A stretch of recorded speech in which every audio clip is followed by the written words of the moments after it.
There's a word that was used by people commonly in years gone by to describe God that we don't use so much today.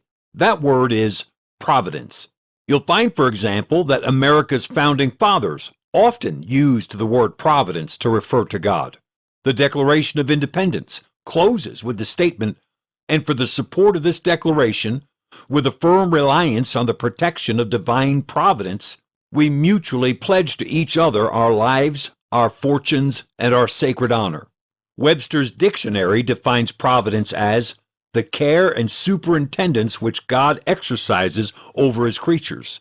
The word providence is only found once in the Bible, Acts 24:2. The orator Tertullus uses the word providence to honor Governor Felix.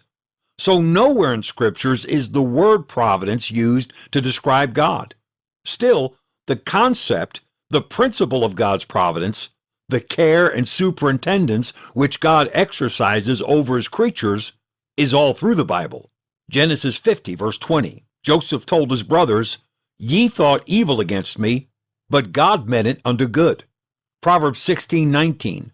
"A man's heart deviseth his way, but the Lord directeth his steps." Romans 8:28. "And we know that all things work together for good to them that love God, to them who are the called according to his purpose." These verses and many others speak of the providence of God in the affairs of men. There's a general level of God's providence that applies to all of his creation. Matthew 10:29, "Are not 2 sparrows sold for a farthing? And one of them shall not fall on the ground without your Father." And then there is a more specific level of God's providence that he promises to those who are trusting in him.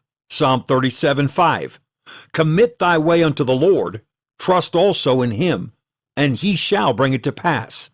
The Puritan William Gurnall wrote, "Every event is the product of God's providence.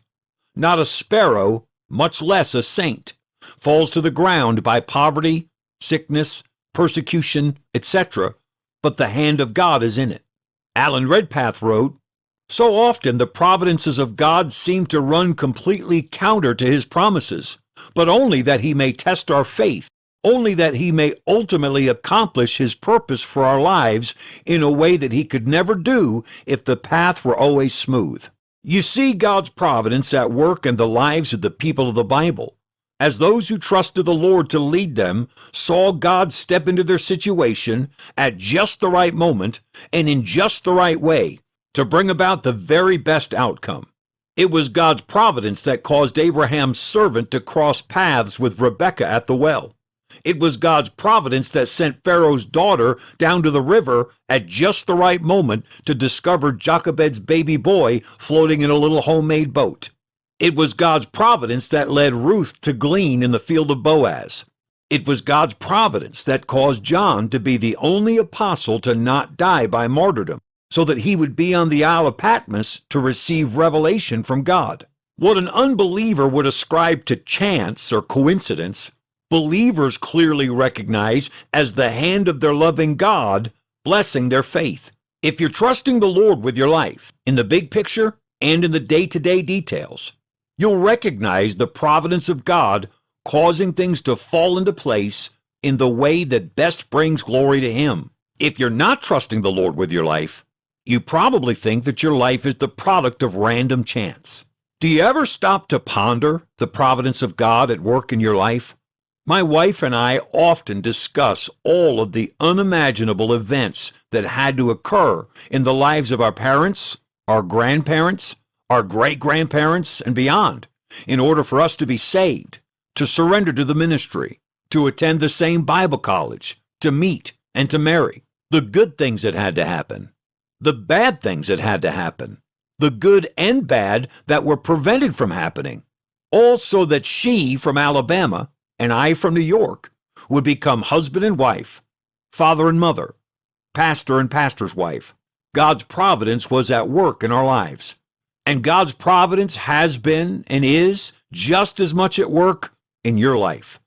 If you're trusting the Lord, surrendered to him, following him, he is guiding you to the very best destinations.